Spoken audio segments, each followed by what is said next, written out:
Assalamualaikum warahmatullahi wabarakatuh. A'udzu billahi minasy syaithanir rajim.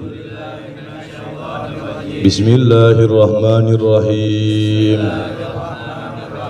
Nawaitu ta'allumal ilmi libtigha'i mardatillah wa izalatil jahli an nafsi wa sairil juhal wa ibqa'il islam wa ihya'id din wa syukri ala ni'matil aqli wa sihatil badan wal afiyah bi rahmatika ya arhamar rahimin.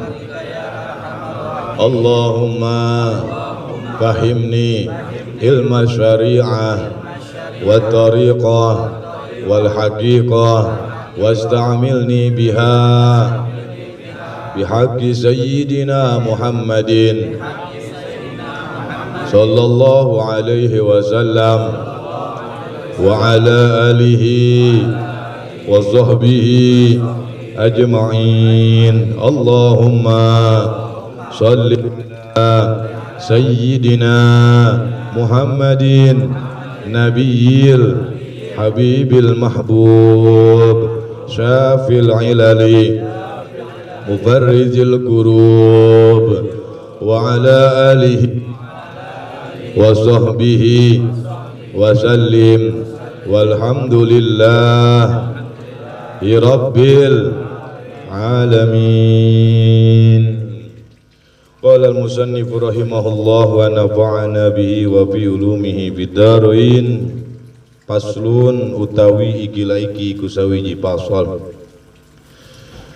Syurutus sholati utawi pirang-pirang syarat salat imaniyatun welu. Taharatul hadasaini sawiji suci saking hadas loro. Wa taharatu an najasati lan kang kaping done suci saking najis bisaubi kang ana dodot wal badani lan badan wal makani lan panggonan.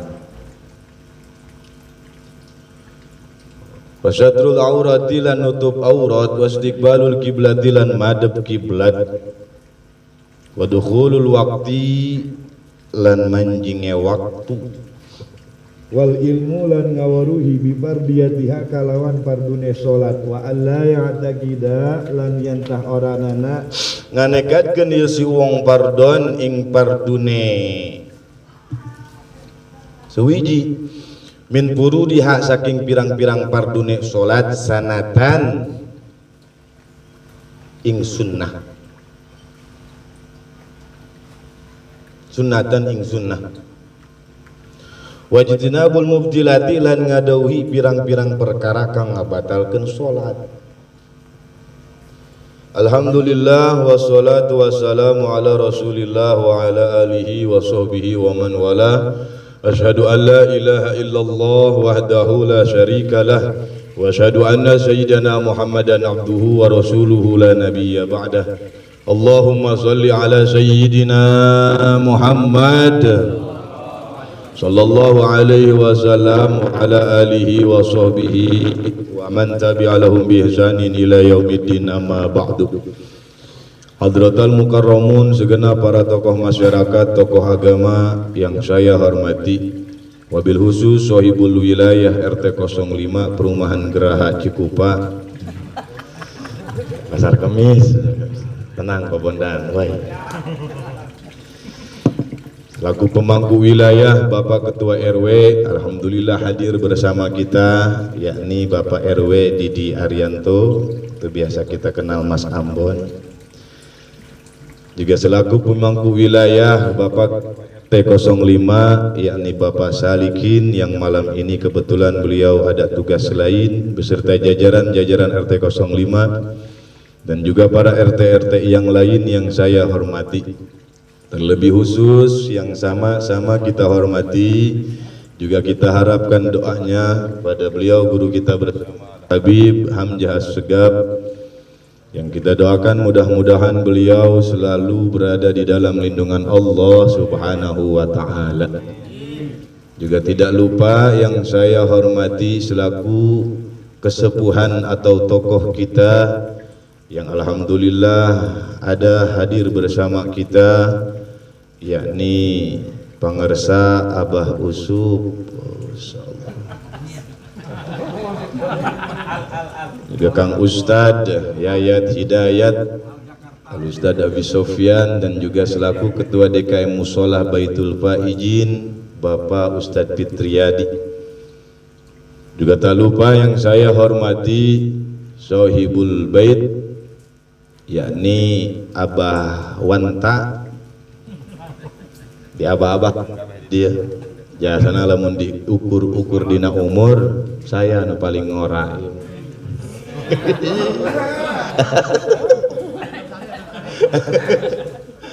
Juga tidak lupa juga yang saya hormati selaku keluarga besar, yakni Bapak Bejo atau Bapak Bagja, dan juga Bapak Bondan. Kemarin ngomong Bejo ya saya. Ya kemarin nyebut Bejo. Kum semuanya yang hadir, yang tak dapat saya sebut satu persatu namanya, yang insya Allah tidak mengurangi rasa hormat dan takdim saya kepada bapak-bapak sekalian. Bil khusus juga yang saya hormati musuh bubuyutan saya, alhamdulillah sekarang nambah deui hiji sarua keneh teu beres eta ge. Bapak Dr. Boyke dan juga Bapak Akbar, yang kita doakan mudah-mudahan beliau senantiasa ada dalam kesehatan jasmani dan juga rohani. Pertama, para hadirin wal hadirat rahimakumullah, sebelum kita melanjutkan pengajian kita, jangan lupa nanti kita buka YouTube-nya An-Nahdlah. Jangan lupa like, komen, dan subscribe. Nambah panbinya lumayan nambah.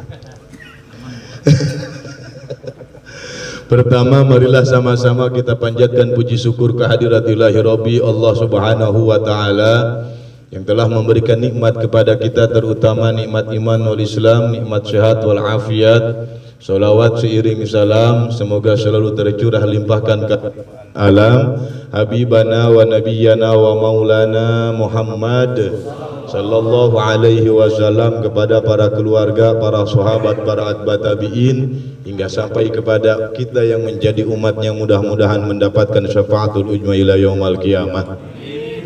Para hadirin wal hadirat rahimakumullah, alhamdulillah pada malam yang berbahagia ini kita diperkenankan oleh Allah Subhanahu wa Ta'ala untuk duduk berkumpul di tempat yang mudah-mudahan mulia munggu Allah Subhanahu wa Ta'ala dalam rangka rutinitas pengajian pembacaan kitab Ratibul Attas, yang mana para sahabat mengatakan di dalam salah satu keterangan, jikalau Allah Subhanahu wa Ta'ala membuka hijab hahalang anu aya dina awak urang agar bisa terlihat daripada keagungan keanugerahan yang Allah simpan di majelis ilmu, maka pasti orang gerah kabeh dek kararaji.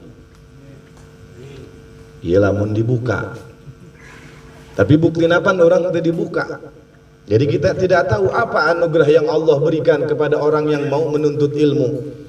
Apa anugerah yang paling besar yang dimaksud yang Allah simpan di majelis ilmu?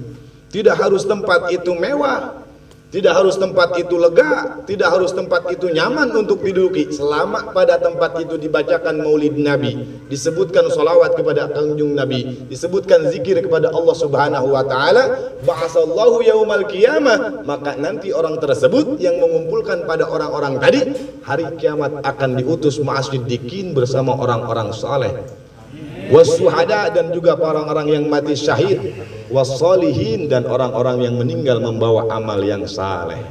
Amin ya rabbal alamin. Tapi ini kita ditutup hijabnya sama Allah.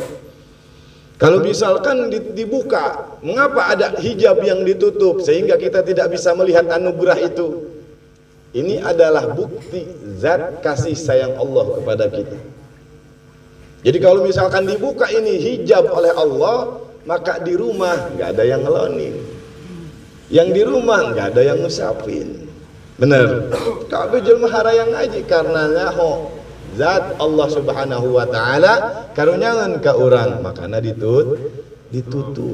Iya para hadirin wal hadirat rahimakumullah.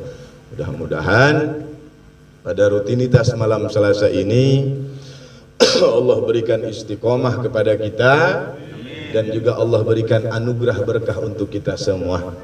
Amin ya rabbal alamin. Jadi malam ini kita bertempatan di RT 05. Makanya tadi dinamakan majlis kita Majlis Rapari Rotibul Aktos, dan minggu depan insya Allah di RT 1. Jadi kieu bae kori maya ditategenana. Jika minggu besok ada warga RT 5 malam Selasa besok, tenang bae pabondan heula ye, moal wakang ngaji ye, ngobrol bae heula. Kalau minggu besok ada warga RT 05, warga RT 06, warga RT 04 yang bertempatan di RT 01, insya Allah ia perjalanan pengawasan rutinan Rapari Rotibul Aktos berjalan dengan lancar. Tapi lamun misalkan minggu tayun, minggu besok enggak ada itu orang RT 05, RT 04, RT 06, kurang teangkeun deui. Penta di tempat. Daek kudu daek. Bisa teu bisa kudu bisa. Endek nolak perang. Tenang bausup. Iya pokoknya mandek itu baik.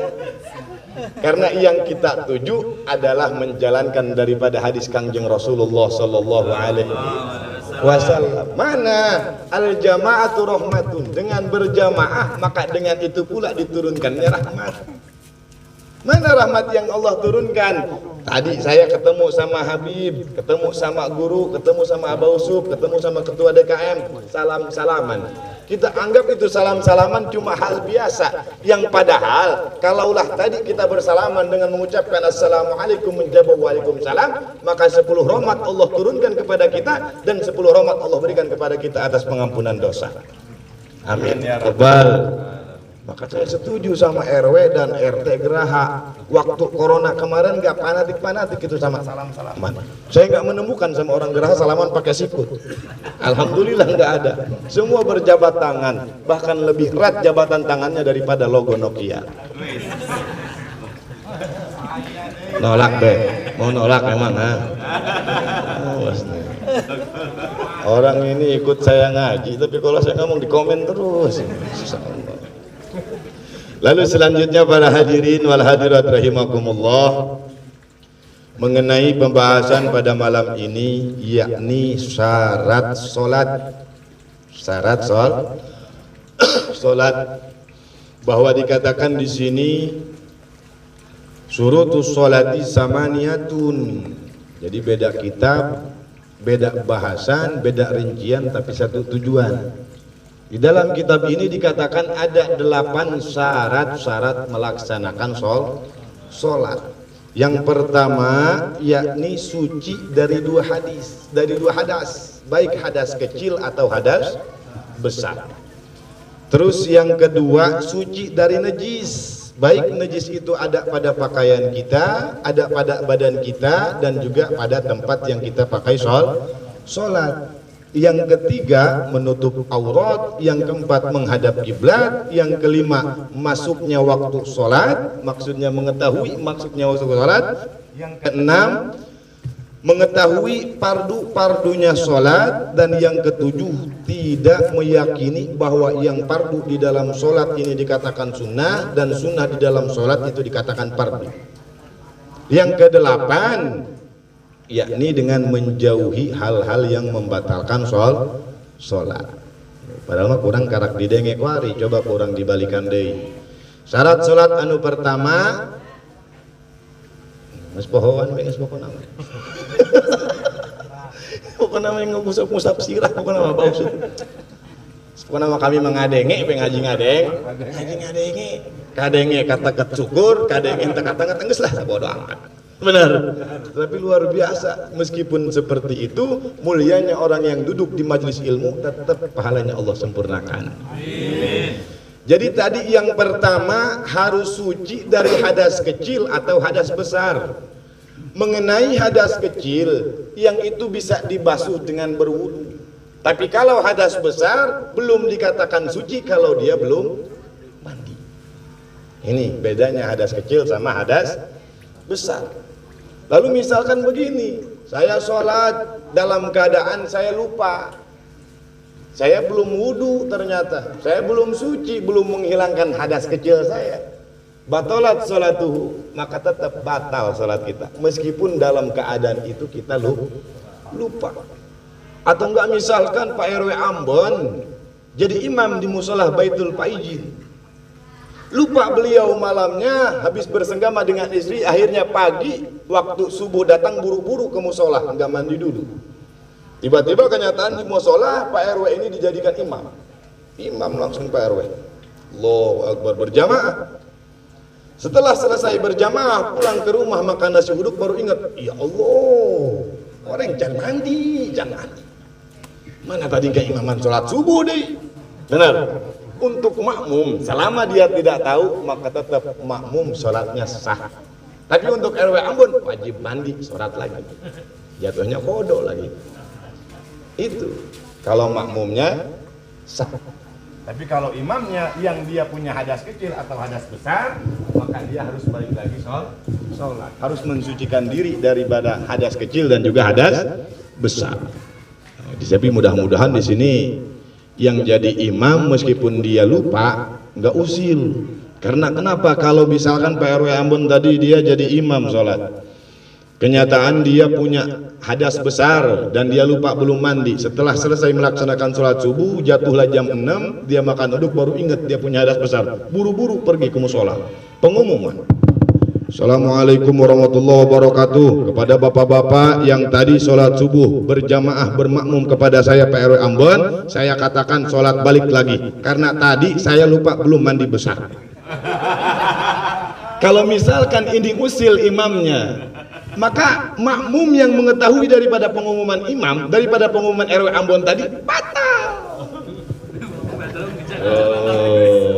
Ngaji hukum teh gitu. Betul, kalau sholat bareng lagi jam 9 pengumuman aja. Ini orang Tuhan tahajud atau sholat apa ini?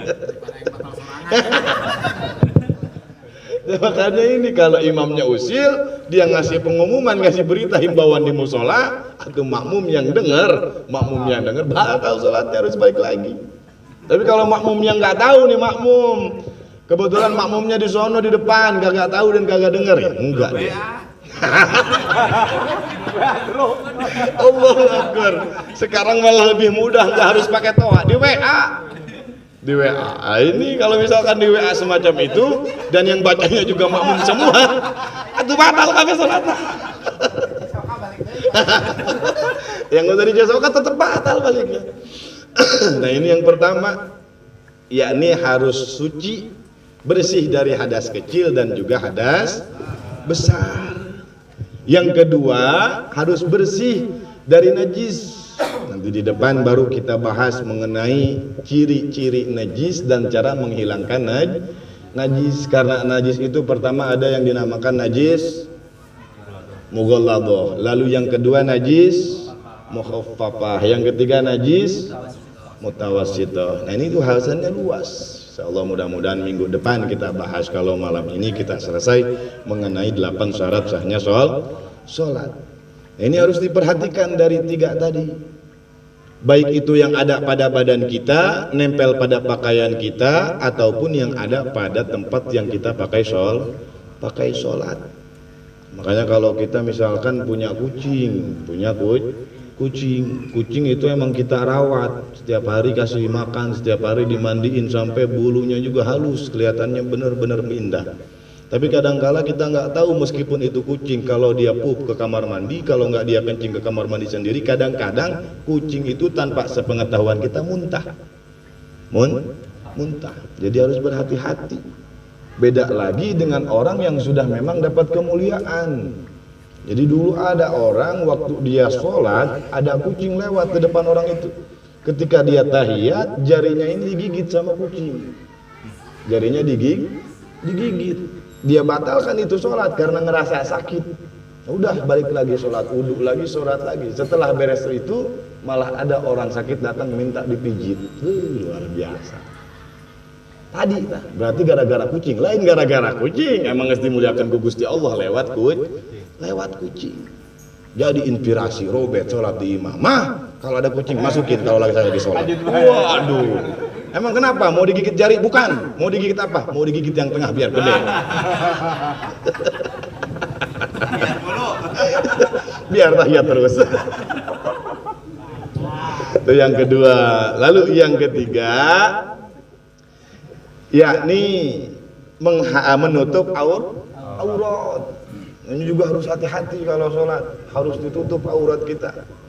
Jangan asal-asalan pakai baju nyetret. Kadang-kadang kita lagi ruku, pantat kelihatan. Itu garis keras. Ada kan itu garis keras. Garis kerasnya kelihatan. Nah kalau misalkan kita lihat itu adalah tugas kita untuk mengingatkan. Ya, boys. Diingatin, jangan dibiarin. Ini malah dibiarin seakan-akan dia menikmati melihat garis keras itu.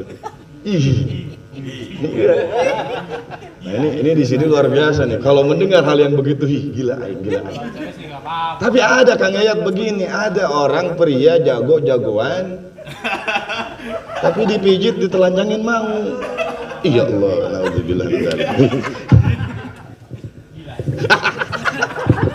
Eta gitu tuh.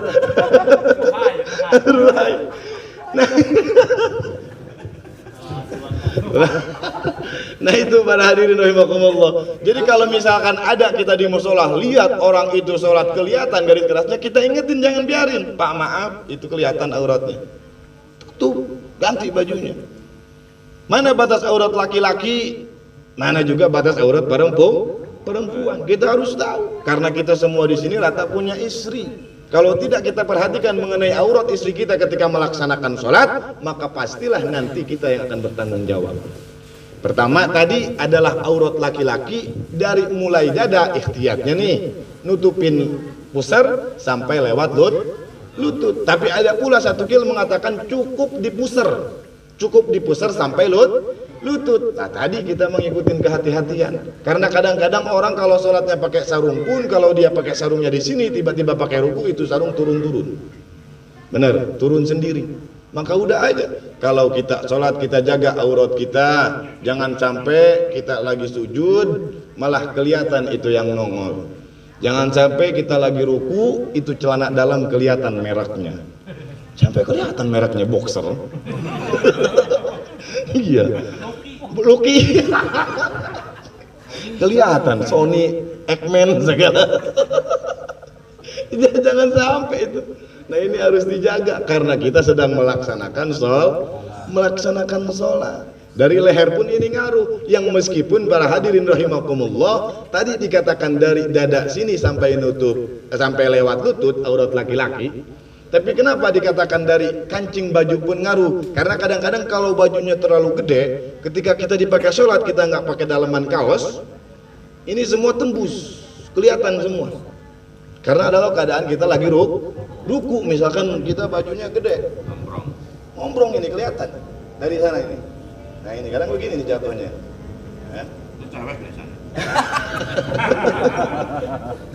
Itu para hadirin mau kalau cewek mau kena apa? Terus dari lengan baju pun harus kita perhatikan. Jangan sampai ini kita sholat pakai baju pendek di atas sikut. Memang tidak masalah, cuma dapat menyebabkan sholat itu menjadi makruh. Jadi kita tidak menghormati pelaksanaan ibadah kita kepada Allah Subhanahu wa ta'ala. Pakai sarung nih. Pakai sarung. Kalau bagusnya kan pakai sarung nutupin ini. Tuh, keren. Ya. Ketutup itu mata kaki, itu sarung itu. Mereknya apa ya? Enggak. kamar di lebaran. Gak ada. Dari gerah gak ada. Udah nggak bahas-bahas gajinya lah. Sedih. Ampun abah Ustadz. Sedih udah nggak bahas-bahas masalah samping lah. Diteruskan tahu lagi bahas. Teruskan. Udah merah THR kemarin. Nah, maka sarung misalkan dia nutupin ini maaf nih. Mata kaki. Ya, kan kelihatannya keren tuh. Pakai apa? Sendal putih. Sapi bahar, Pak. Yang padahal ini disebutnya isbal. Maksudnya jatuhnya nanti takabur. Harusnya gimana? Angkat kita perlihatkan itu mata kaki. Tuh, malah saya ada sebagian guru itu.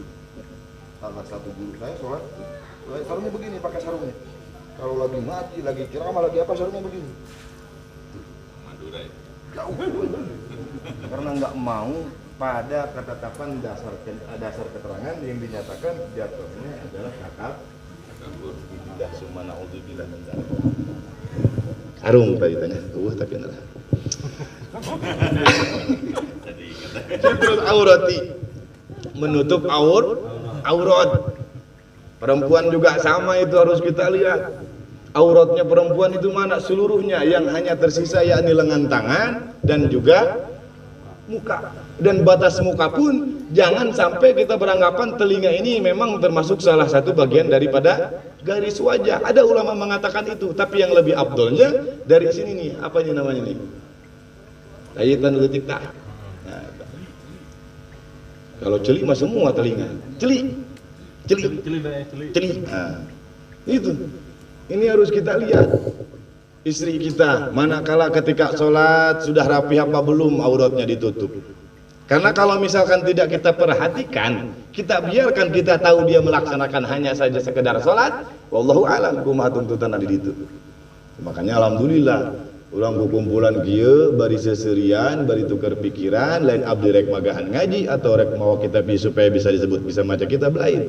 Cuma untuk sama-sama ngebahas hal-hal yang berkenaan dengan kita, yakni melaksanakan ibadah kepada Allah Subhanahu wa taala. Amin ya rabbal alamin. Lalu yang selanjutnya yang menjadi syarat salat wastiqbalul kiblati, yakni dengan menghadap kiblat. Kiblat itu Ka'bah. Makanya di dalam salat dikatakan usolli fadzuhri arba rakaatin mustaqbilal kiblati.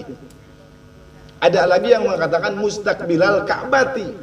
Yang lebih utama dan lebih unggul adalah mustaqbilal kiblati. Ini kiblat. Jadi kalau kita patokannya ini orang Indonesia, dari titik barat kita masuknya zona Tangerang. Titik barat ke kanan itu ukurannya 26 derajat menurut Syekh Nawawi Al-Bantani. Tapi kalau di Jakarta dari titik barat, dari arah kiblat atau kita namakan kulon, dari titik barat itu ke kanan 22,5 derajat itu di Jakarta. Makanya dulu ada sebuah kisah mengenai ikhtilaful ulama, bukan ikhtilaf ulama, maksudnya obrolan ulama-ulama besar yang dulu ada di Jakarta. Itu di Tambora, Pakojan, yakni Habib Utsman bin Yahya dan juga Syekh Nawawi Al-Bantani. Jadi ketika Habib Utsman bin Yahya melaksanakan salat, ternyata di belakang ini ada Syekh Nawawi Al-Bantani, dan alhamdulillah sekarang bersama kita ada Aba Usup Al-Jakar.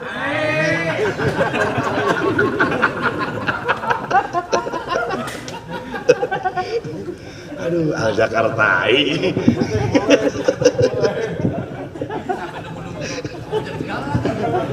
Itu di Pekojan itu, Kecamatan Tambora itu ya.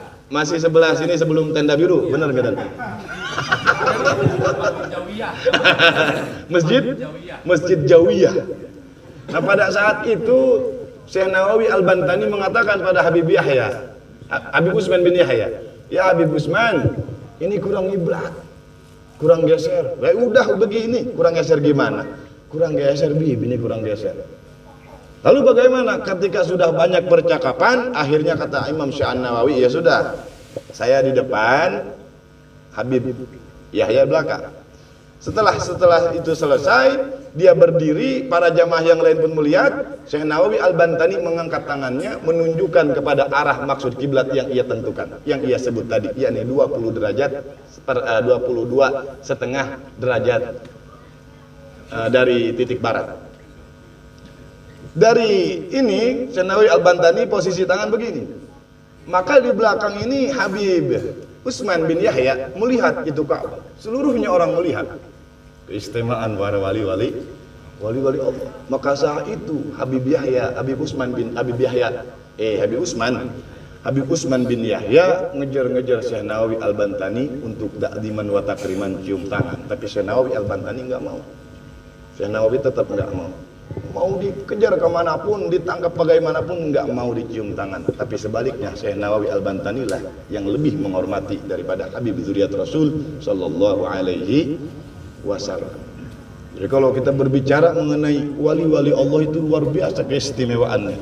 Di Jawa ada juga Syekh Bolong. Ada Syekh Bolong yang ada di Sunan Ampel. Jadi makamnya antara makam Sunan Ampel sama makam Syekh Soleh. Ada itu Syekh Bolong. Tahu nggak Robert?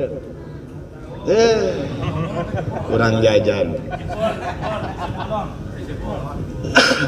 Itu para hadirin rahimakumullah. Jadi kita bagaimana di sini ketika kita sholat lalu kita mengarah kiblat, sedangkan kita nggak lihat itu kiblat benar. Kalau dekat terlihat maksudnya Ka'bah itu. Kalau jauh dengan sangkaan yang benar. Ketika kita sholat menghadap kiblat. Karena para ulama hasil daripada perkumpulan ulama-ulama ahli falak. Syekh Nawawi Al-Bantani di dalam kitab Sulamun Munajat mengatakan untuk perhitungan dari titik barat khususnya orang Tangerang ke kanan 26 derajat, 26 darajah itu sudah pas dengan ukuran Ka'bah. Tapi kalau misalkan sekarang kita udah ada musola, itu musola sudah diukur oleh ahlinya, kita kalau sholat makmum harus bersejajar dengan imam. Jangan kadang-kadang posisi imam sudah benar, misalkan lurus agak bengkok sedikit, yang makmum ngikut bengkok malah lebih bengkok. Nah itu kudu sejajar baik karena dibawa ku imam. Tuh para hadirin wal hadirat rahimakumullah. Tadi para ulama-ulama Allah, para ahli-ahli Allah, para wali-wali Allah anu luar biasa. Sehingga lamun urang nyeritakeun keistimewaan para wali-wali Allah moal aya eureuna. Satu waktu pernah Syekh Nawawi Al-Bantani dengan Mbah Khalil Bangkalan berdialog menghukumi kepiting ini halal atau haram. Jadi setelah asar mau sampai datangnya waktu maghrib belum selesai itu perkara. Masih ngobrol, masih berdialog antara Syekh Nawawi Al-Bantani dan juga Mbah Khalil Bangkalan. Akhirnya kata salah satu para wali Allah ngobrol, nanya, haju urang kudu kumaha ya supaya dialog ieu lanjut karena hukum ieu urang can kapanggih sedangkan ieu waktu endeg maghrib. Buat keistimewaan karomah para wali Allah. Syekh Nawawi ngajak kana Mbah Khalil Bangkalan untuk pergi ke Mekah hanya dengan satu langkah. Ngalengkah sekali Syekh Nawawi datang di Mekah, ngalengkah sekali Mbah Khalil datang di Mekah. Di Mekah datang sampai jam 2 siang, berarti can asar aca. Obrolan masih panjang. Luar biasa benar. Karena para wali Allah ketika berpindah tempat hanya satu langkah. Ukurannya hanya jarak satu nampan. Jadi lamun orang geraha para wali-wali Allah. Lamun ukuran jarak sanampan ketika ngariung lauk batur benang dicopot. Bukan orang mas, ukuran sanampan teh apa nih? Kita makan di sini, pabunan di sana, ikan pabunan kita ambil, nyampe dah. Wih dasar wali, cina lain wali dah, lapar sama. Tuh para hadirin rahimakumullah. Wa dukhulil waqti, lalu yang selanjutnya termasuk salat, syarat salat mengetahui waktu. Ay ma'rifatun dukhulihi yaqinan aw dhannan bil ijtihad. Faman shalla biduniha bi an hajama wa shalla lam tasihu salatuhu. Jadi kalau misalkan dalam keadaan kita di sawah, misalkan di saungna Ustadz Diyayat Hidayatullahi wabarakatuh, misalkan lagi kita di sawah, kira-kira ini udah siang, kita punya sangkaan lah ini kayaknya jam 1 nih, berarti udah datangnya waktu sholat zuhur. Kayak udah jam 1 tapi kayak belum. Akhirnya kita sholat kita di saung, biasa kita bersih dari najis, bersih dari hadas kecil dan hadas besar, sholat. Dengan keadaan tadi kita belum yakin, masih dengan sangkaan-sangkaan tersebut. Lalu setelah selesai sholat, Bang Bagja lewat, ditanya sama Kang Yayat, Bang Bagja bawa jam tangan apa enggak? Enggak. Bawa HP? Bawa. Jam berapa sekarang? Jam 1. Oh berarti saya tadi sholat zuhur. Nggak bisa begitu. Kalau dalam keadaan tadi kita mang-mang, tidak yakin, ragu, maka sholatnya batal. Jadi kudu yakin, benar-benar yakin. Maka di sini dikatakan ay ma'rifatu dukhulihi yakinan au dhunnan, dengan yakin dan sangkaan yang pas. Jadi kalau misalkan ini sholat waktu zuhur jam 1, nges jam 1 baik sholat zuhur. Jangan punya sangkaan jam 1 apa jam 2 nya ya. Jam 2 apa jam setengah 2 ya. Dohor tanca dia. Kalau selama masih bimbang begitu, jangan dulu melaksanakan sholat. Jadi harus masuk waktunya sholat dengan yakin dan penuh sangkaan. Jadi kadang-kadang kita sholat ngikut-ngikut baik, benar. Tanya waktu nak, tanya jam karena nanti hati-hati. Tadi namun misalkan karena ayana sangkaan, ayana rasa keraguan, maka setelah selesai kita melaksanakan sholat, batal sholat kita. Harus balik lagi dari awal. Wal ilmu bi fardiyatiha wala ya'takida fardan min furudiha sanata. Yakni dengan mengetahui mana fardu-fardunya sholat dan mengetahui mana sunnah-sunnahnya sholat. Seperti kita ngangkat tangan takbiratul ihram, itu sunnah atau wajib? Ngangkat tangan lah nanya-nanya lah parawan kok nangis. Ngangkat tangan kita nih sholat, Allahu Akbar, iya sunnah apa wajib? Sunnah. Nu wajibnya ngucapin kalimat Allahu Akbar. Jadi ulah ngayakinkan bahwa perkara anu wajib di jroning sunnah kurang disebut sunnah, perkara anu sunnah kurang disebut wajib. Kayak dina ieu kitab dijelaskan mengenai pasal tentang sunnah-sunnahnya yang ada di dalam sholat, mengenai pardu-pardunya sholat dan yang membatalkan serta yang membuat makruh kita melaksanakan sholat. Wajtinabul mubtilati, lalu yang selanjutnya syarat sholat yakni adalah dengan menjauhi hal-hal yang membatalkan sholat. Jadi kalau udah batal sholat, itu udah batal, jangan diterusin. Kalau kita udah tahu sholat kita batal, tapi karena kita anggaplah cuma gitu doang, iya tanggung sarokat deui. Atuh dosa. Nya wajib dikodo, wajib balikan deui, terus kena dosa. Ini di kitab ini dinamakan kitab Kasifatus Saja yang mengutip dari syarat-syarat sholat yang berjumlah 8. Tapi yang paling pokok, salah satu syarat pertama yakni adalah ketika mana melaksanakan sholat, yakni dengan adanya keislaman. Karena orang kafir sholat itu mau diterima ganjaranana. Tapi orang Islam sholat ulah pun eta maca sholawat diuk di majelis ilmu segalana jadi ibadah. Alhamdulillah. Mudah-mudahan urang sing ditetepkeun keislaman urang di dunia nugikeun datangna waktu urang dicabut nyawa.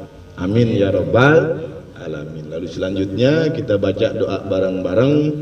Mengenai doa di sini yakni adalah doa yang kemarin saya jelaskan, yang langsung yang biasa dibaca oleh baginda Rasul sallallahu alaihi wasallam. Sama halnya seperti Rotibul Atos. Rotibul Atos juga adanya Rotibul Atos yang diringkas oleh Sohibul Rotib, yakni adalah amalan-amalan dan wirid-wiridan yang biasa dibaca oleh baginda Rasul sallallahu alaihi wasallam. Termasuk ini, Allahumma inni as'aluka nafsan mutmainnatan tu'minu biliqa'ika wa turdo biqada'ika wa taqna'u bi'ata'ika. Iya, doa. Jadi kalau kita artikan Allahumma ya Allah, ini sesungguhnya aku as'aluka hanya bermohon kepadamu. Nafsan mutmainnatan, berikan kami jiwa yang tenang. Ieu hal anu mahal ya. Nikmat anu luar biasa. Sanajan boga pamajikan genep, ayeuna teh tenang mah hese. Moal tibra hese. Hiji bege hese ente tenang. Punya harta banyak, punya kedudukan tinggi, punya jabatan yang luar biasa, tapi kalau tidak ada ketenangan, hal itu tidak ada apa-apanya. Ya nu mahal perkara tenang. Jadi buka duit, tenang baik. Tenang. Nafsan mutmainnatan, berikan kami jiwa yang tenang. Wa tu'minu biliqa'ika, dan tetapkan keimanan dalam hati kami bahwa sesungguhnya kelak nanti apa yang kami kerjakan di alam dunia ketika kami duduk ngaji di majelis ilmu di RT 05, di RT 01, 04 sampai RT 0 yang lain, semua itu akan dipertemukan pahalanya dengan kami di hadapan Allah Subhanahu wa taala. Wa tu'minu biliqa'ika. Kadang-kadang pan kuari mah jelema lamun dibahas tentang kematian lain sieun. Lah eta mah biasa bae gitu. Eta mah dongeng tama. Eta mah cerita eta mah. Padahal para ulama menjelaskan hal-hal tersebut mengenai kejadian-kejadian yang langsung yang beliau tuliskan di dalam kitab. Wa tu'minu biliqa'ika wa turdo biqada'ika. Yang ketiga, berikan kami rasa ridho, narima nuhun karena pemberian Allah Subhanahu wa taala. Jadi ente emosi, siapa yang menang 100.000 ente emosi, ente marah, ente sampai ngomong lah Allah mata adil, ente sampai gitu. Wa tuqdo biqadaika wa taqna'u bi'ataika, dan berikan kami sifat qanaah, seeutik ge cukup loba nyisa ketika mana Allah sudah membagi rizki kepada kami.